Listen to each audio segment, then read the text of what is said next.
Hey guys, welcome back to Cancer Theory. My name is Marisa Personius.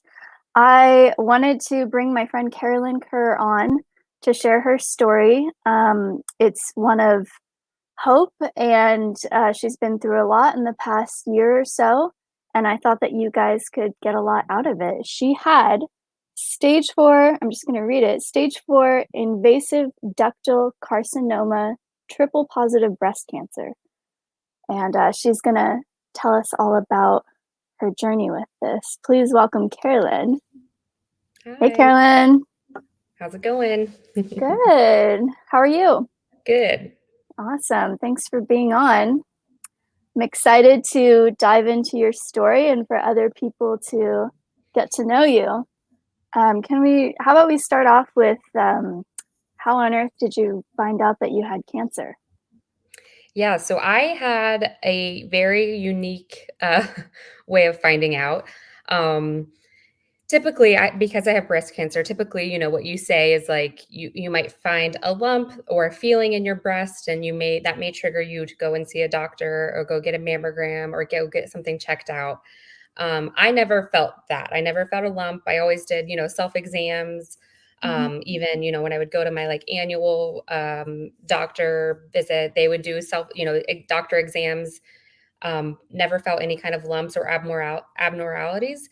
Um, and because I was under 40, mammograms aren't typically given unless you have a very high risk or family history, which I don't have. So I've never had a mammogram. So I had no way of actually discovering that there may be a tumor or any cause for concern. So the way I found out is a very backwards way, like I said. So it's actually, I started to feel some numbness in my face. So, like, a little bit around my upper lip, and there's just some tingling. This happened about, let's see, it was last April. So 2020, April, started to feel this. And I was like, well, I went to the dentist about a week ago. Maybe they like hit a nerve or something when they were cleaning my teeth. I just like, that Mhm. was the only thing I could think of like what might be causing this. Yeah. So I went back to the dentist. And they were like, nope, you're all good. But we're going to refer you to an endodontist and see if maybe you need a root canal. So a couple weeks later, went to see an endodontist, and at that time, the numbness started to spread throughout my face a little bit. Um, Went there, he did all the tests that they typically do, and he's like, "Nope, you're good. You don't need a root canal. I'm not sure what this is." Mm. So then he referred me to another specialist. And again, like, weeks until you can get appointments and things like that. And at that point, like the numbness and tingling started spreading throughout my face. So I was like, clearly there's something going on. There's something causing this. This isn't just a fluke. Um, and I then was referred to like an oral facial pain specialist, Mm. and they typically deal with like jaw pain and muscular issues. Again, they couldn't determine what was going on. They had no like rhyme or reason as to why I was having these numbness sensations, and at this point, it was starting to be like headaches and pain throughout my face and like nerve pain, like zinging pain. So I was getting really frustrated of like something's going on. I need answers. So long story, he referred me to a neurologist then, and a neurologist actually finally ordered an MRI of like my face and neck just to see if there was something going on that they could like see what was causing something pressing on a nerve that was causing these issues. And this was all through the pandemic too, so like really hard to get in to actually see doctors if it wasn't an emergency, and some of Right. these were over video, which is really hard to do when you're like, talking about like facial pain and sensations and things. Hmm. It was frustrating, but finally got an MRI. Again, this was like probably back in, no, the MRI was July. So this started in April. Months later, finally get an MRI. A few weeks to get the results, and the results show that I had a tumor growing in my skull base, which is like basically behind your eyes and ear, like kind of in the back, like section Mm. underneath your brain. Um, from what I understand. And the neurologist looked at it and said, "Oh, it's a meningioma. It's a benign, really slow growing tumor. Don't freak out. Don't be worried. But because it's causing symptoms, I'm going to refer you to a neurosurgeon so that they can take a look at it." So then I got referred to a neurosurgeon, saw him, got some more MRIs and scans done, CTs done of my head and brain and skull.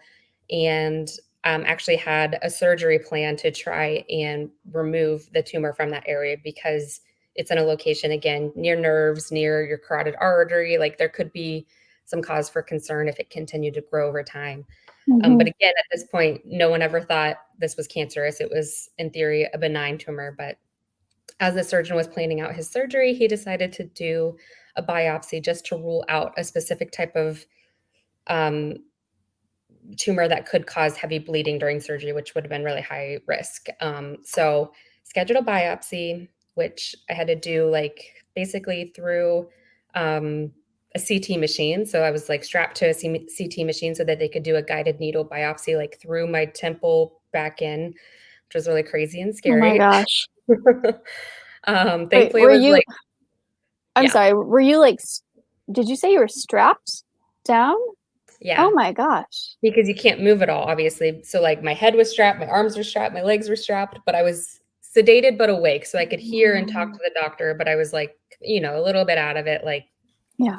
happy with pain medicine and relaxation medicine, but still, yeah. So they did a biopsy, which was fun, and 2 days later, my surgeon called me and said, "Hey, we're canceling the surgery.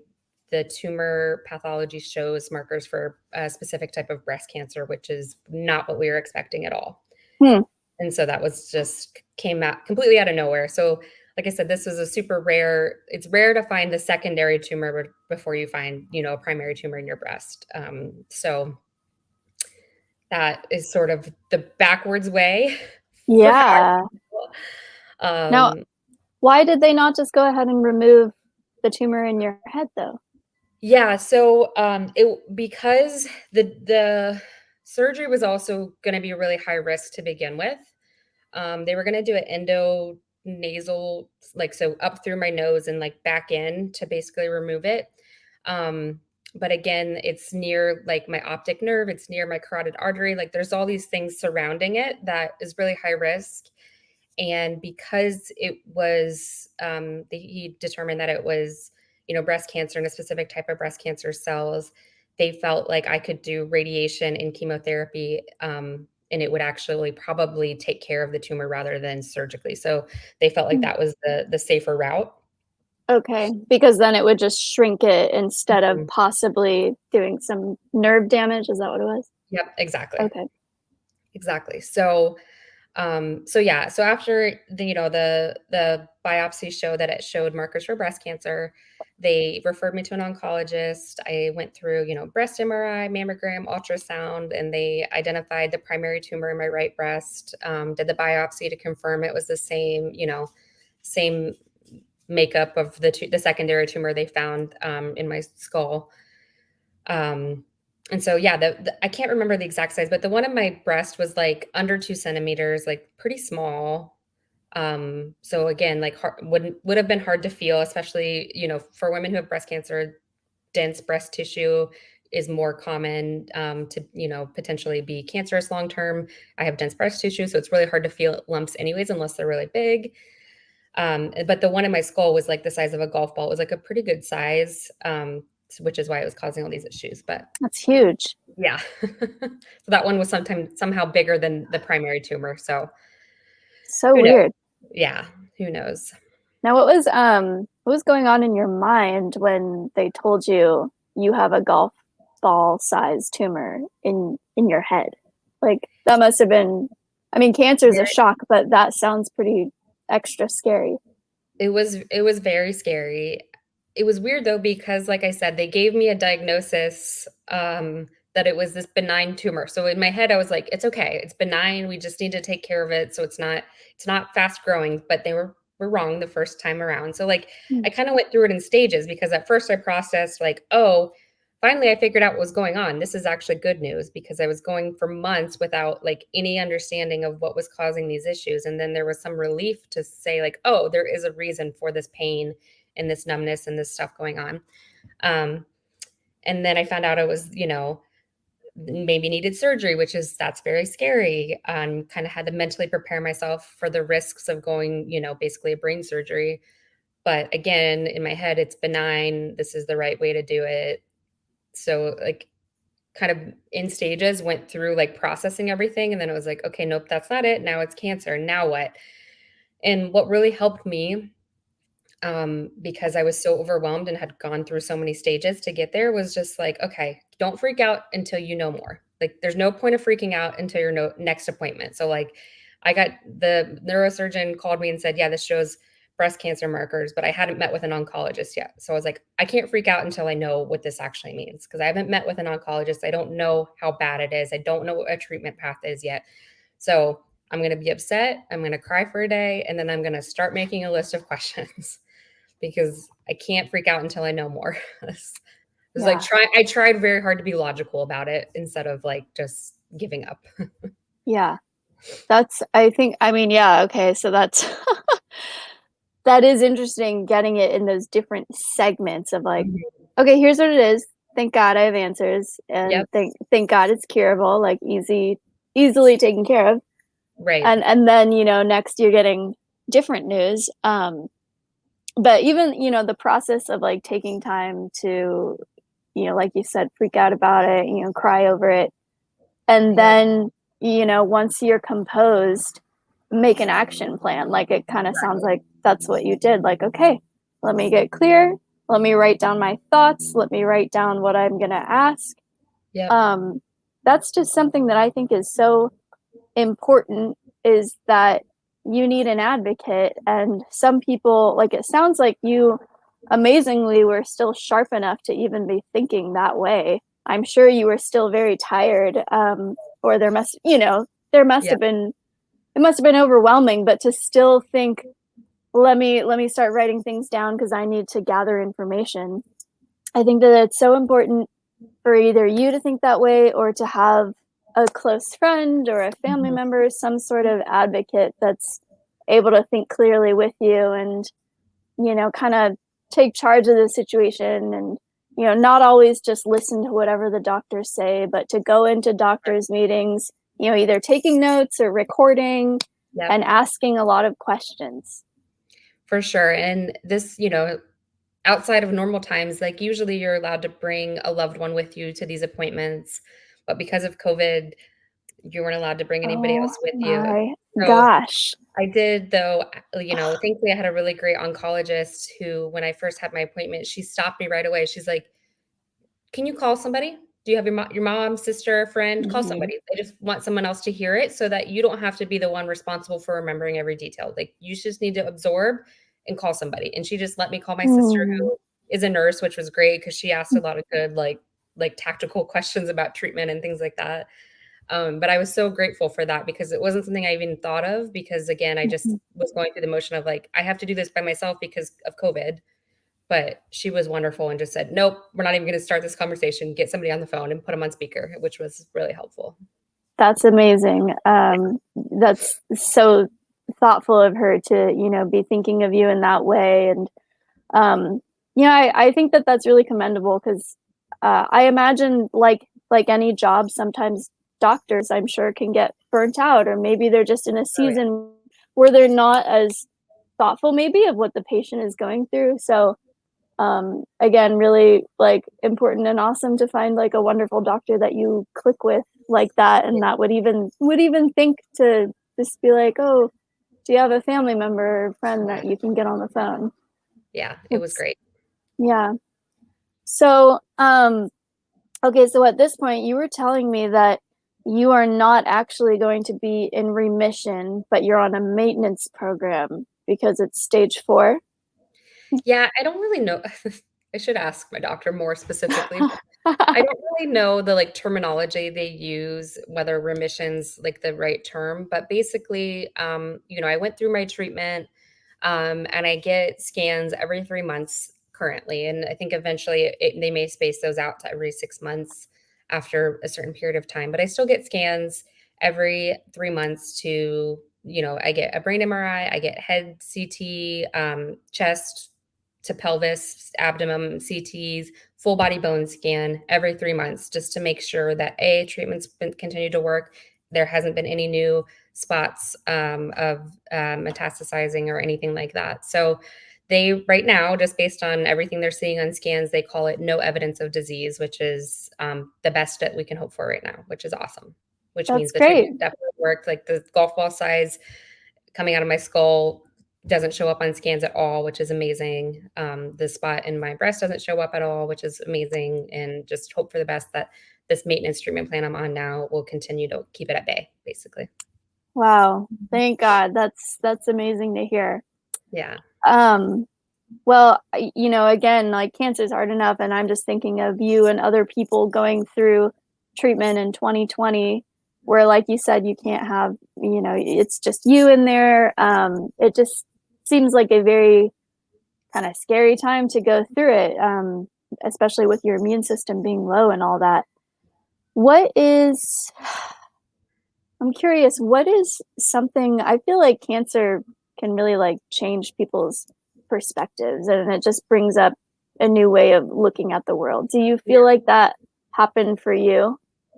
I think so. I mean, for sure. I think even just, finding the joy in little things, like being happy and grateful for just the everyday stuff and not really letting the, whether that's like silly work stresses or just stuff that doesn't happen to go your way one day, it doesn't really bother you because you're still just so happy to be feeling well and to, know that you still can continue to move forward with life right now. It definitely changes that perspective, as cheesy as that sounds, like to be grateful for every day. But it's true. Yeah. I mean, it really is true. Yeah. Mm. Don't sweat the small stuff, huh? Right. Yeah. Yeah. What advice would you give someone starting off in their diagnosis?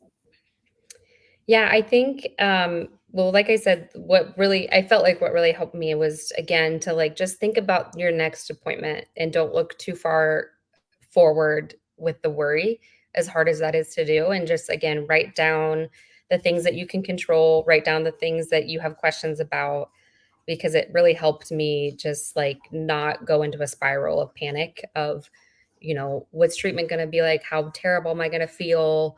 You know, is this worse than I think it is? Like, how long do I have to live? Like, there's no reason of spiraling until you know all the facts, basically. Yeah. Well said. But it's hard to do. I know. Yes, it is. Yes, it Yeah. is. It's Yeah. hard to get all those facts together, and Right. to look at it with a calm mind sometimes. It's crazy. Yeah. Well, Carolyn, I'm really thankful that you came on. This has been really enlightening, and just a story of, oh gosh, I mean, courage and hope, but like you kind of have no choice as well. Yeah. Yeah. Well, it's great to see how well you're doing. Um, and I'm excited to see where life continues to take you. Quick little plug and full disclosure, Carolyn and I met at a camp called We Are Ocean.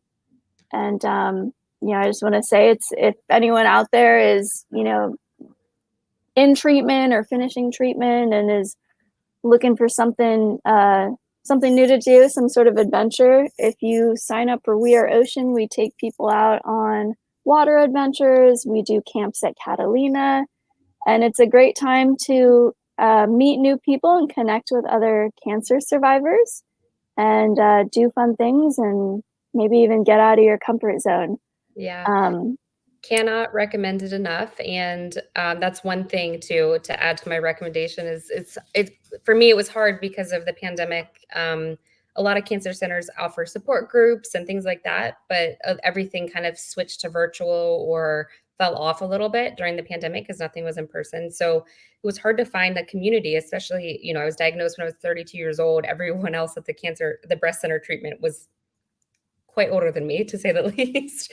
So it was just like hard to find someone to relate to. So going on the We Are Ocean trip, and meeting people who, have similar stories, have similar experiences, and not having to filter yourself, and you can just talk openly about what you went through, what life was like.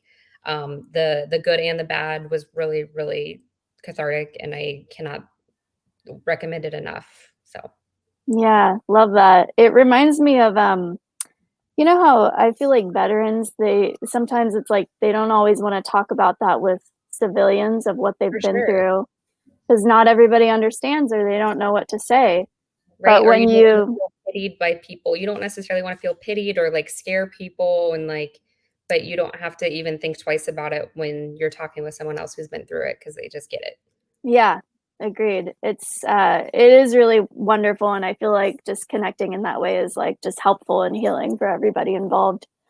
So I can't talk. I'm gonna put those links down in the description below. I'm also gonna put my email down there if anyone out there has other questions and wants to reach out. I would love to connect with you guys. Carolyn, thank you so much for being on. It was a really it was a great chat with you, and I look forward to chatting with you again soon. Of course, anytime, and yes, feel free to if anyone has specific questions, if they're in a similar situation or similar diagnosis, somehow connect us because 'cause I'd be happy to chat with them about it. Okay, will do. I'll put Carolyn's info in the description below as well. All right, guys, that concludes our interview.